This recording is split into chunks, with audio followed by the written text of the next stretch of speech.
Hi hello friends, ಎಲ್ರಿಗೂ ನಮಸ್ಕಾರ. ಮನೆ ಅಡುಗೆಗೆ ಸ್ವಾಗತ. ಬನ್ನಿ, ಇವತ್ತಿನ ವಿಡಿಯೋದಲ್ಲೊಂದು ಚಿಕನ್ ಪೆಪ್ಪರ್ ಮಾಡೋದನ್ನ ತಿಳಿಸ್ಕೊಡ್ತಾ ಇದ್ದೀನಿ. ಹೊಸಬ್ರು ಯಾರೇ ನಮ್ಮ ಚಾನಲ್ ನೋಡ್ತಾಯಿದ್ರು ನಮ್ಮ ಚಾನಲ್ನು ಕೂಡ ಸಬ್ಸ್ಕ್ರೈಬ್ ಮಾಡ್ಕೊಳ್ಳಿ. ಬನ್ನಿ, ಈ ಚಿಕನ್ ಪೆಪ್ಪರ್ ಮಾಡುವ ವಿಧಾನ ಹೇಗೆ ಅಂತ ತಿಳ್ಕೊಳ್ಳೋಣ.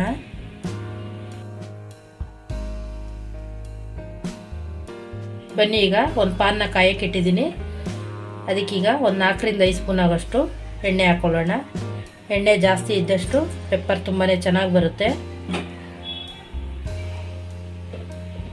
ಒಂದು ಸ್ವಲ್ಪ ಹೊತ್ತು ಇದು ಎಣ್ಣೆ ಬಿಸಿಯಾಗಲಿ.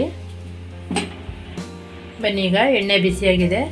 ಒಂದು 4ರಿಂದ 5 ಹಸಿಮೆಣ್ಸಿಕಾಯಿನ ಉದ್ದು ಕಟ್ ಮಾಡಿ ಇಟ್ಕೊಂಡಿದ್ದೀನಿ. ಒಂದು 3ರಿಂದ 4 ಎಸ್ಲು ಬೆಳ್ಳುಳ್ಳಿನೂ ಕೂಡ ಸಣ್ಣದಾಗಿ ಕಟ್ ಮಾಡಿ ಹಾಕ್ಕೊಂಡಿದ್ದೀನಿ. ಇದ್ರ ಜೊತೆಗೆ ಶುಂಠಿನ ತುರಿದು ಕೂಡ ಹಾಕೋತಾ ಇದ್ದೀನಿ. ತುರಿದು ಹಾಕೋದ್ರಿಂದ ತುಂಬಾ ಚೆನ್ನಾಗಿರುತ್ತೆ. ಇಲ್ಲಿ ಪೇಸ್ಟ್ನ ನಾನು ಯೂಸ್ ಮಾಡ್ತಾ ಇಲ್ಲ, ಎಲ್ಲನೂ ತುರಿದು ಅದೇ ರೀತಿ ಕಟ್ ಮಾಡಿ ಹಾಕೋತಾ ಇರೋದು. ಇವೆಲ್ಲ ಒಂದು ಸ್ವಲ್ಪ ಹಸಿ ವಾಸನೆ ಹೋಗೋ ಥರ ಫ್ರೈ ಮಾಡ್ಕೋಬೇಕು. 1-2 ಸೆಕೆಂಡ್ ಫ್ರೈ ಮಾಡಿಕೊಂಡ್ರೆ ಸಾಕು. ನೋಡಿ, ಈಗ ಒಂದು 5 ಸೆಕೆಂಡ್ಗಳ ಕಾಲ ಫ್ರೈ ಆಗಿದೆ ಶುಂಠಿ ಎಲ್ಲ. ಈಗ ನಾನು ಒಂದು ಗೆಡ್ಡೆ ದಪ್ಪ ಈರುಳ್ಳಿನ ಸಣ್ಣದಾಗಿ ಕಟ್ ಮಾಡಿಕೊಂಡು ಅದನ್ನು ಕೂಡ ಹಾಕೋತಾ ಇದ್ದೀನಿ. ಈರುಳ್ಳಿನೂ ಅಷ್ಟೇ ಚೆನ್ನಾಗಿ ಫ್ರೈ ಆಗಬೇಕು. ಈರುಳ್ಳಿ ಫ್ರೈ ಆದಷ್ಟು ನಮಗೆ ಪೆಪ್ಪರ್ ಚಿಕನ್ನು ತುಂಬ ಚೆನ್ನಾಗಿ ಬರುತ್ತೆ.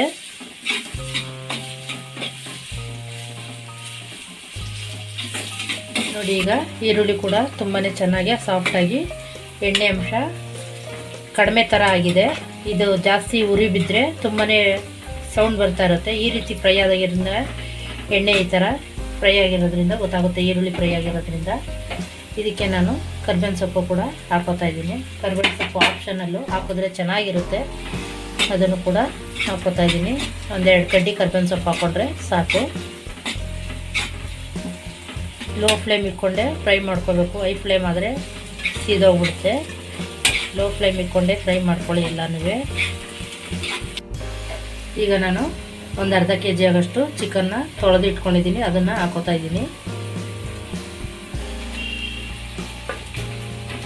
ಇವಾಗ ಖಾರ ಜಾಸ್ತಿ ಬೇಕು ಅನ್ನೋಂಗಿದ್ರೆ ಜಾಸ್ತಿ ಮೆಣಸಿನ್ಕಾಯಿ ಎಲ್ಲ ಜಾಸ್ತಿ ಯೂಸ್ ಮಾಡಬೇಕು. ಎಲ್ಲನೂ ಈ ರೀತಿ ಚೆನ್ನಾಗಿ ಮಿಕ್ಸ್ ಮಾಡ್ಕೋಬೇಕು.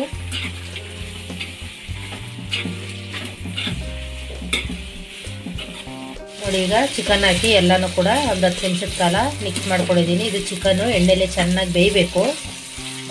ಇದಕ್ಕೆ ನಾವು ಬೇಯೋ ಟೈಮಲ್ಲೇ ಸ್ವಲ್ಪ ಅರಿಶಿನ ಪುಡಿನ ಹಾಕ್ಕೊಳ್ಳೋಣ. ಇದನ್ನು ಕೂಡ ಅರಿಶಿನ ಪುಡಿ ಹಾಕಿ ಚೆನ್ನಾಗಿ ಎಣ್ಣೆಲಿ ಬೇಯೋಕ್ಕೆ ಬಿಡೋಣ. ನೀವು ಮಾಮೂಲಿ ಸಿಲ್ವರ್ ಬಾಣಲಿ ಆ ಥರ ಎಲ್ಲ ಇಟ್ಟರೆ ತಿರುಗಿಸ್ತಾನೆ ಇರಬೇಕು, ಕೈ ಆಡಿಸ್ತಾ ಇರಬೇಕು. ನಾನ್ ಸ್ಟಿಕ್ ಆಗಿರೋದ್ರಿಂದ ಇದು ಸಿಹಿಯಲ್ಲ. ಈಗ ಅರಿಶಿನ ಪುಡಿ ಹಾಕಿ ಎಲ್ಲ ಮಿಕ್ಸ್ ಮಾಡ್ಕೊಂಡಿದ್ದೀವಿ. ಅರಿಶಿನ ಪುಡಿ ಹಾಕಿರೋ ಜೊತೆಗೆ ನಾವು ರುಚಿಗೆ ತಕ್ಕಷ್ಟು ಉಪ್ಪನ್ನು ಹಾಕಿ ಕಲ್ಲುಪ್ಪು ಹಾಕ್ತಾಯಿದ್ದೀನಿ. ನೀವು ಪುಡಿ ಬೇಕಾದ್ರೆ ಯೂಸ್ ಮಾಡ್ಕೋಬೋದು. ಹಾಕಿ ಇದನ್ನು ತಿರುಗಿಸ್ಬಿಟ್ಟು ಬೇಯೋಕ್ಕೆ ಬಿಡೋಣ. ಉಪ್ಪು ಹಾಕಿ ಬಿಡೋದ್ರಿಂದ ಚಿಕನ್ಗೆಲ್ಲ ಚೆನ್ನಾಗಿ ಉಪ್ಪು ಹಿಡಿಯುತ್ತೆ. ಸಾಕು, ಇಷ್ಟಾದರೆ ಈಗ ಇದನ್ನು ಕ್ಲೋಸ್ ಮಾಡಿ ಒಂದು 5ರಿಂದ 10 ನಿಮಿಷ ಇದನ್ನು ಬೇಯೋಕ್ಕೆ ಬಿಡೋಣ. ಈಗ ಒಂದು 10 ನಿಮಿಷ ಬೆಂದಿದೆ. ನೋಡಿ, ಚೆನ್ನಾಗಿ ಬೆಂದು ಎಣ್ಣೆ ಅಂಶ ಎಲ್ಲ ಬಿಟ್ಕೊಂಡಿದೆ. ನಾವು ನೀರೆಲ್ಲ ಏನು ಹಾಕೋಕ್ಕೆ ಹೋಗಬಾರ್ದು. ನೀರಂಶ ಎಲ್ಲ ಚಿಕನಲ್ಲಿ ತೊಳಿತೀವಲ್ಲ ಅದರಲ್ಲೇ ಇರುತ್ತೆ. ಅದೇ ನೀರೇ ಸಾಕು, ಚೆನ್ನಾಗೆ ಬೆಂದೋಗುತ್ತೆ. ಈಗ ನಾವು ಪೆಪ್ಪರ್ ಪೌಡ್ರನ್ನ ಪುಡಿ ಮಾಡಿ ಇಟ್ಕೊಂಡಿದ್ದೀವಿ, ಅದನ್ನು ಕೂಡ ಹಾಕ್ಕೊಳ್ಳೋಣ. ಪೆಪ್ಪರ್ ನಿಮಗೆ ಖಾರ ಜಾಸ್ತಿ ಬೇಕು ಅಂದರೆ ಜಾಸ್ತಿ ಆ್ಯಡ್ ಮಾಡ್ಕೋಬೋದು. ಇಷ್ಟು ಹಾಕಿ ಚೆನ್ನಾಗಿ ಮಿಕ್ಸ್ ಮಾಡ್ಕೊಳ್ಳೋಣ.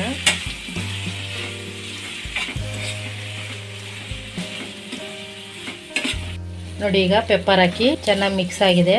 ನೋಡಿ, ಇಷ್ಟಾದರೆ ಸಾಕು. ಈಗ ಫೈನಲಲ್ಲಿ ಕೊತ್ತಂಬರಿ ಸೊಪ್ಪನ್ನ ಹಾಕ್ಕೊಳ್ಳೋಣ.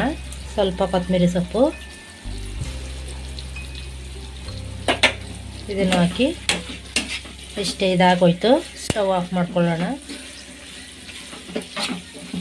ಬನ್ನಿ ಫ್ರೆಂಡ್, ತುಂಬ ರುಚಿಕರವಾಗಿರುವಂತಹ ಚಿಕನ್ ಪೆಪ್ಪರ್ ಡ್ರೈ ರೆಡಿಯಾಗಿದೆ. ಇದು ಚಳಿಗಾಲಕ್ಕೆ ಮತ್ತು ರಸಮು ಆ ಥರ ಎಲ್ಲ ಮಾಡ್ಕೊಂಡಾಗ ಸೈಡ್ ಡಿಶ್ ಆಗಿ ತುಂಬಾ ರುಚಿಯಾಗಿರುತ್ತೆ. ಒಂದು ಸಲ ಈ ವಿಧಾನದಲ್ಲಿ ಟ್ರೈ ಮಾಡಿ ನೋಡಿ, ನಿಮಗೂ ಕೂಡ ಇಷ್ಟ ಆಗುತ್ತೆ.